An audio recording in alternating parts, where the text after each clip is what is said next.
누가복음 22장 54절에서 62절 말씀. 예수를 잡아 끌고 대제사장의 집으로 들어갈새 베드로가 멀찍이 따라가니라. 사람들이 뜰 가운데 불을 피우고 함께 앉았는지라.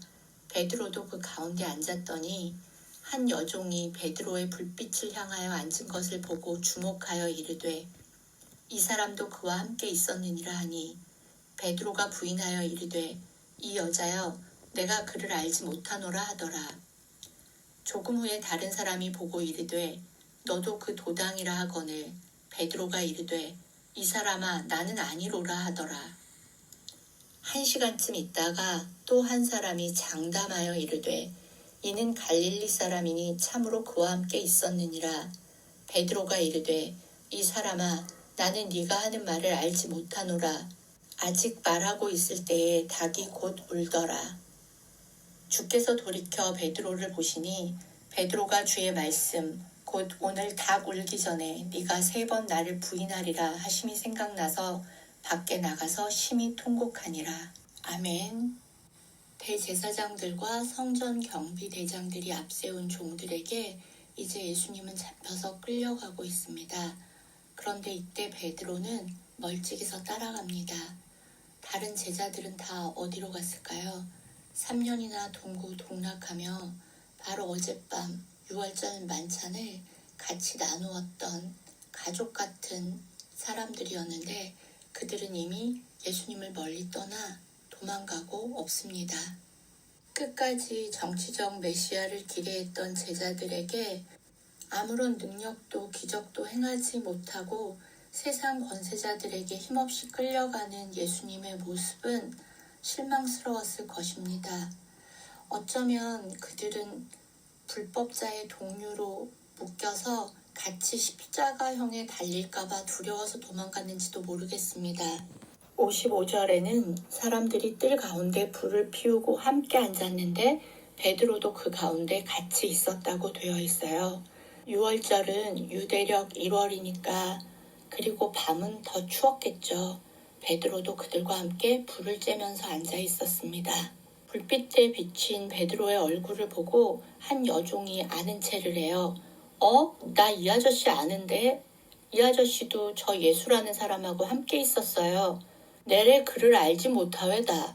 조금 후에는 다른 사람이 또 물었겠죠. 너도 그 사람과 한패 아니냐? 절대 모릅니다. 나 남쪽 사람이라요. 웃기죠? 이렇게 요즘 말로 하면 우리가 다 알아듣는 거예요. 왜냐하면 갈릴리 사람은 북쪽 사람이니까 그 북쪽 갈릴리 지역의 어투를 없앨 수가 없었던 것이죠. 그래서 사람들은 다 알아본 거예요.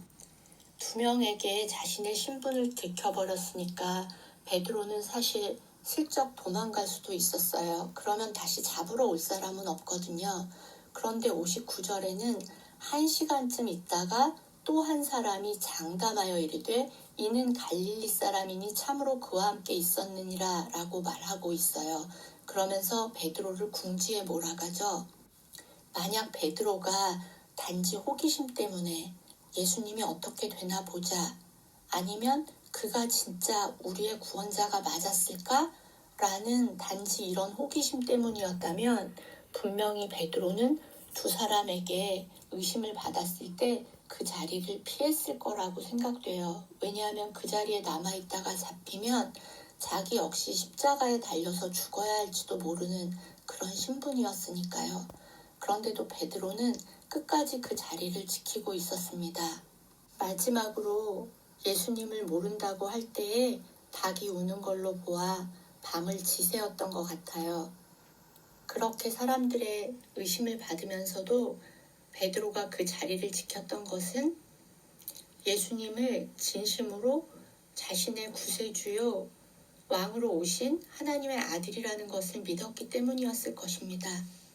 아직 예수님의 마음을 이해할 수도, 예수님이 만드시겠다는 나라가 어떤 나라인지도 정확히 베드로의 마음에 새겨지지 않았지만 베드로는 그 예수님을 너무나 사랑했고 그 예수님을 따르고 싶어서 그 밤을 새웠을 것입니다.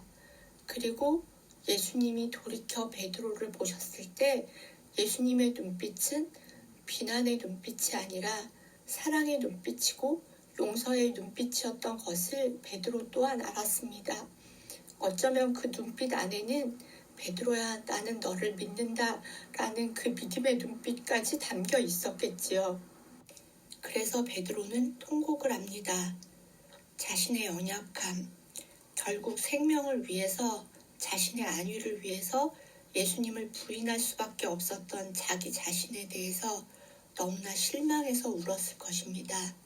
어쩌면 이해할 수 없었던 검 없는 자는 겉옷을 팔아 살지어다 하는 그 말씀, 이제는 너희의 생명과 같은 그 겉옷을 팔아 말씀의 검이 준비되어야 하지 않겠니? 라고 말씀하셨던 예수님의 말씀이 오늘 자신의 생명을 위해서 그렇게 사랑했던 예수님을 부인해야 하는 베드로의 마음 가운데 그 말씀이 무슨 뜻이었을까 해석되어지지 않았을까요? 오늘 본문은 우리에게 질문합니다. 너는 얼마나 떨어져서 걷고 있느냐고. 말씀을 알고 가야 할 길을 알고 있음에도 그 말씀과는 너무 다른 삶의 길을 걷고 있는 것은 아니냐고. 그러하기에 베드로의 부인은 오늘 우리 모두의 부인이 됩니다. 나는 사람들 앞에서 그리스도의 삶을 얼마나 많이 부인해왔던가. 입으로는 주여 주여 하면서도 내 삶의 방식은 여전히 세상의 방식을 따라서 아주 멀찌감치 주는 눈으로만 쫓으면서 그렇게 살아가는 삶의 방식은 아니었을까. 그럼에도 오늘 돌이켜 베드로를 보시는 주님께서 돌이켜 우리를 보시며 말씀하십니다. 울어도 된다고, 쓰러져도 된다고. 아주 많이 울어본 자만이 그 아픈 사람의 마음을 알 것이고 쓰러져 본 사람만이 실패한 사람의 마음을 알 것이라고. 토요일 본문이죠. 22장 31절. 시몬아 시몬아 보라 사탄이 너를 밀가부르듯 하려고 요구하였으나 그러나 내가 너를 위하여 네 믿음이 떨어지지 않기를 기도하였노니 너는 돌이킨 후에 네 형제를 굳게 하라 하셨습니다. 이 말씀은 이미 이렇게 베드로가 실패하고 쓰러질 줄 알고 예수님께서 하신 말씀인 것 같습니다. 그리고 동시에 이 땅을 살아가는 연약한 우리들이 또 쓰러지고 또 실패할 것을 아시는 예수님께서 우리에게 동일하게 하시는 말씀입니다. 쓰러져도 된다. 그러나 돌이킨 후에 네 형제를 굳게 하라. 아버지, 그렇습니다. 우리는 여전히 연약합니다. 그리고 또 쓰러질 것입니다. 그리고 그 길을 알지만 그 길을 멀찍이서 뒤쫓아갈 뿐입니다. 그러나 아버지가 계획하신 우리의 미래, 그리고 우리 안에 시작하신 그 선하신 일을 예수 그리스도의 날까지 이루어 갈 줄을 아는 우리들은 그 길로 계속 걸어가렵니다.